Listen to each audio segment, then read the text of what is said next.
In this video, I'm going to show you how to use an FHA 203k loan. So let's say that you find a home that's listed for $250,000, but it needs $60,000 worth of work. One FHA loan called a 203k buys the house and pays for the repairs, and the down payment on this example would be $11,186. Okay, so that's 3.5% of the entire project. So it finances the cost of the house, purchasing the house, the repairs, and the fees for the rehab loan altogether. 20% down is not required like a lot of people think, and no renovation savings have to come from you. It's all financed by the loan itself. And one thing before we go further, because almost every video that you're going to see about this loan or every article you see about this is going to teach you an old, outdated number. This simpler version called a limited 203k now covers up to $75,000 of repairs, where it used to be $35,000. So that changed in November of 2024, and that's most of what ranks on YouTube, and that was filmed before that change. So if you watch something that said $35,000 and you ruled out and said, I can't do this because I need more than that, this program actually allows you to buy more, and the standard version of this actually has an unlimited renovation budget. Okay, so in the next few minutes, I'm going to show you exactly what this loan covers, what it refuses to cover, how much it costs, how long it takes, and 3 things that kill these deals before closing. So here's how this actually works. On a normal mortgage, the lender looks at the house as it sits today. So if the kitchen is gutted or the bedroom ceiling is stained from an old roof leak, a normal loan is going to struggle to approve that home because the house in its current condition doesn't support the price or doesn't qualify for that mortgage, because mortgages have to meet certain appraisal and condition requirements. And so you probably felt what that does to you as a buyer. You find something in your budget and it needs work, and you get beat by an investor because the seller only wanted cash, or they wanted conventional buyers, or every home in your price range just isn't move-in ready and it needs work done. The 203k flips the appraisal process. So what happens is the appraiser values the house as it would be after repairs are finished. And that finished value is what the loan is based off of, not the condition it is in today. So the lender is lending on the house that you're going to create, not the house in the condition that it is in today. Okay, and so when the finished house appraises for more than what you paid plus the repairs, that gap is the instant equity that you have in a house that nobody else wanted to touch because they didn't want to go through the work, or they didn't want to learn how to use rehab loans like a 203k. So things like mold, a dead furnace, a kitchen from the 70s, those aren't reasons that you can't buy this house. With the 203k, that's why this exists, is so that you can finance the cost of those repairs. Now, one quick rule though, is that this is for homes that you're actually going to live in for at least a year. So investors flipping homes can't use this type of loan. And so this really can give you a nice advantage in a market where everyone's looking for move-in ready homes. You're able to look at homes that you can actually spend a little bit of work on and use a rehab loan to fix those up. And if you're already eyeing a house like this, get pre-approved first with my team at winthehouseyoulove.com, because it makes everything else move so much faster when you know exactly what's in your budget. So let's get clear exactly about what this covers, because this can be really vague, I think, for a lot of people, is what exactly can a rehab loan do, because it feels so daunting to see a home that's in need of work, especially if you're not used to what's going to go on in the rehab process. I want you to understand exactly what this can do. So maybe you've got your heart set on an absolute mess of a home that you know is salvageable. And the biggest question is whether your specific repair list is actually going to qualify for that home. Or maybe you don't even know what you need to have repaired. That's absolutely fine, because a contractor can help you with that, okay? So what's allowed with these loans is bigger than a lot of people expect. So you can do things like a full kitchen remodel. You can update bathrooms, new roof, siding, gutters, new plumbing, electrical, heating, air conditioning. You can also do things like new flooring, new windows, doors, paint, inside the home, outside the home, new appliances. And these are actually listed out by FHA of what you can get as new appliances financed in with the rehab loan. So things like a new refrigerator, cooktop, oven, dishwasher, a built-in microwave, washer, dryer. You can do decks, patios, fences, driveways, repairs for accessibility, and of course, all the health and safety stuff like mold remediation if you need it, removing lead paint, all those things an appraiser would have an issue with on a standard loan. And this matters because a lot of buyers have this exact worry. They say, do I need to take care of the mold and the peeling paint, or does the seller need to fix that before I even apply or buy the home? Because for most loans, you do. That needs to be fixed before you can buy the home. But with a rehab loan, with the 203k, with FHA, you don't have to fix anything before you buy, because fixing those things is the purpose of this loan. The repairs happen after closing with the loan's own rehab money, okay? Now, the no column is a lot shorter, and basically it's anything that's pure luxury. So you can't use it to put in a new swimming pool, a new tennis court, an outdoor fireplace, gazebo, things like that. If it's luxury, it's not going to work. There's a strange little cutout though. If the house already has a pool that has issues, you can use this loan to repair it or fill it. But the key is you can't, it's for fixing and improving the home. You can't add a pool. You can't add luxury features to it. Now, there are two versions of this loan, and you don't really have to choose between them. The house and the project chooses for you, okay? So if nothing on your list is structural, you're using what's called the limited version of the 203k. So that's the simpler one. So it covers up to $75,000 worth of repairs. Remember that rule used to be $35,000. So if you see videos out there saying $35,000, those are outdated, okay? There's no minimum with the work for for a limited 203k. The paperwork is also a little bit easier. You also don't need a HUD consultant managing the project. So just be a contractor helping you with that project. So this is applicable for things like kitchens, bathrooms, roof, systems, home systems, flooring. All of that works for this loan. The limited 203k requires the work to be finished within 9 months. Now, the moment that your repair work touches structural things, foundational things, you're in a standard 203k. Okay, so foundation work, moving, load-bearing walls, any additions, anything where the bones of the house are going to change, that becomes a standard 203k. Standard also has a minimum requirement of $5,000 in repairs, and either version has to come under the FHA loan limit for your county. Also, a standard 203k requires that you have a HUD consultant. So this is going to be a professional who writes up the scope of the work. They're going to check the site and they're going to sign off before any money moves to a contractor. So the standard 203k is more of a process, and it's for structural work that really want to have that HUD consultant overseeing that project with you. Okay, and their fee is going to get financed into the loan. So when you're walking through a house and trying to decide what kind of work you want done on it, it's not really a question of which 203k do I want. The question mainly is going to be, is anything here touch the structure? If so, it's a standard 203k, or does any work go above that $75,000 limit? Then it becomes a standard 203k. So let's put this whole thing together in an example house. So let's say that the home is listed for $250,000. And let's say that the repairs are $60,000 here, okay? Then what's also included is a contingency reserve. So think of it like a cushion for unexpected expenses that come up during the rehab process.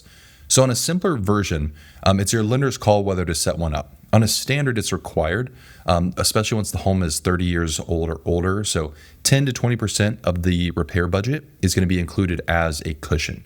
So let's use 10% on ours. So that would be $6,000.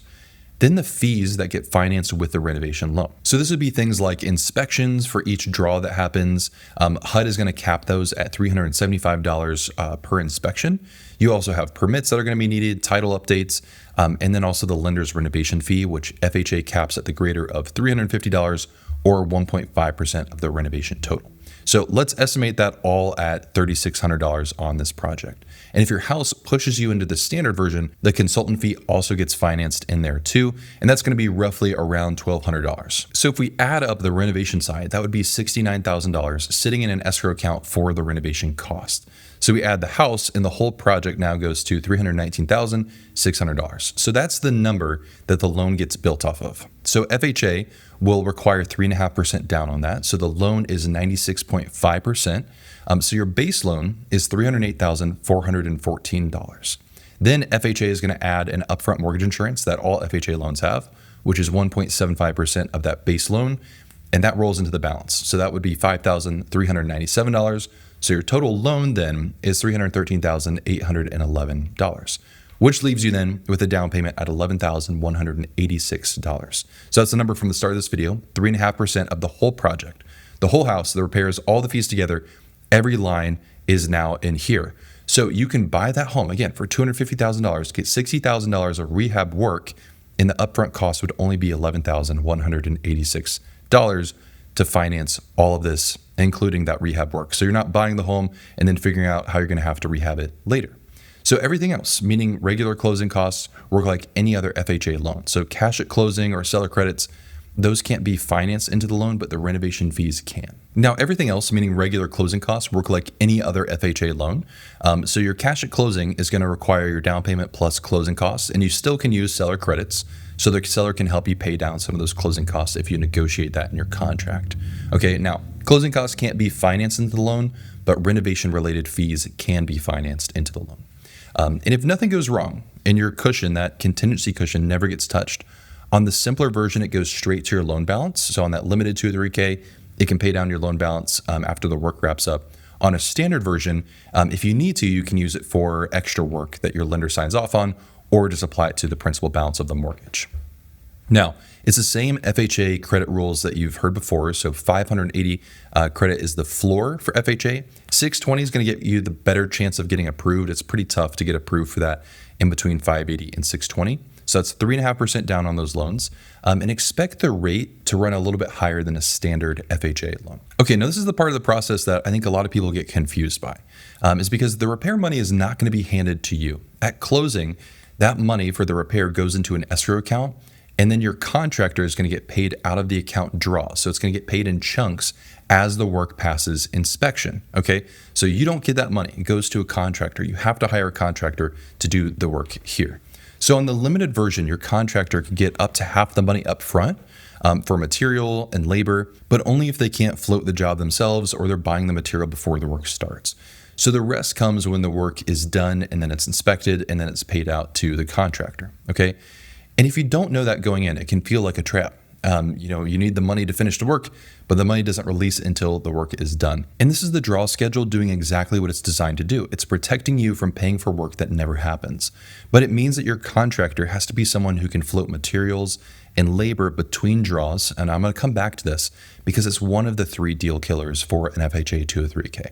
Now, one more thing about the gap between closing and moving in. If you're renting right now, you're probably asking, when does the mortgage payment start for this if the work has to be done after I close on the home? So is it during the repairs or after I move in? And it starts the first of the month after next. Okay, so if you close in March, your first payment becomes May 1st. But on the standard 203k, when the house can't be lived in during that time, the lender can actually finance up to 12 months of your mortgage payment in the loan itself, so you're not paying for rent and a mortgage out of pocket at the same time on a house that you can't live in.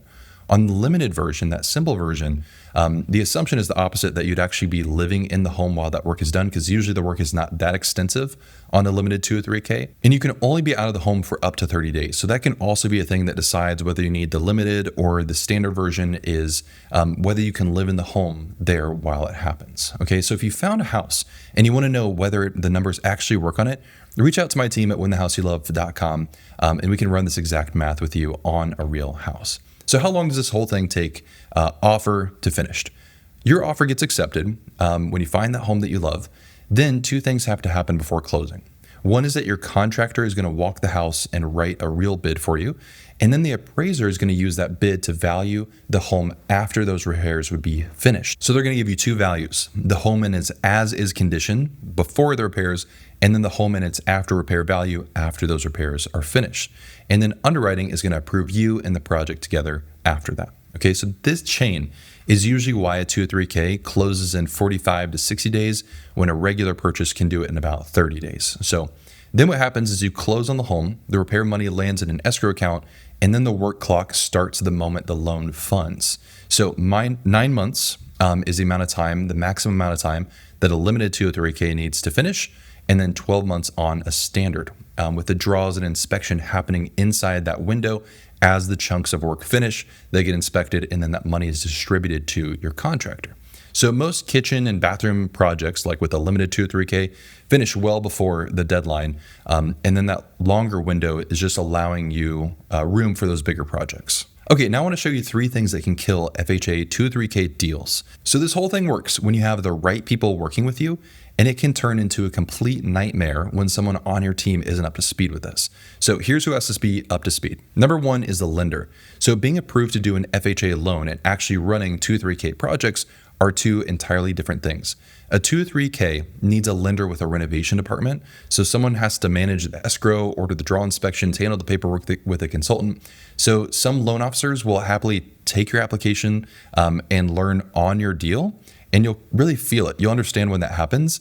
And so our team, we have an entire renovation department that only specializes in these loans. And so they're experts at making sure they help you understand the process from beginning to end. That way you get to the closing table and actually finish on that project, and you don't get halfway through and you find out your loan officer really doesn't know how this works or doesn't understand the process, okay? So number 2 is the contractor. And really this starts with the question a lot of people ask, can I just work on this myself and save the money with a contractor?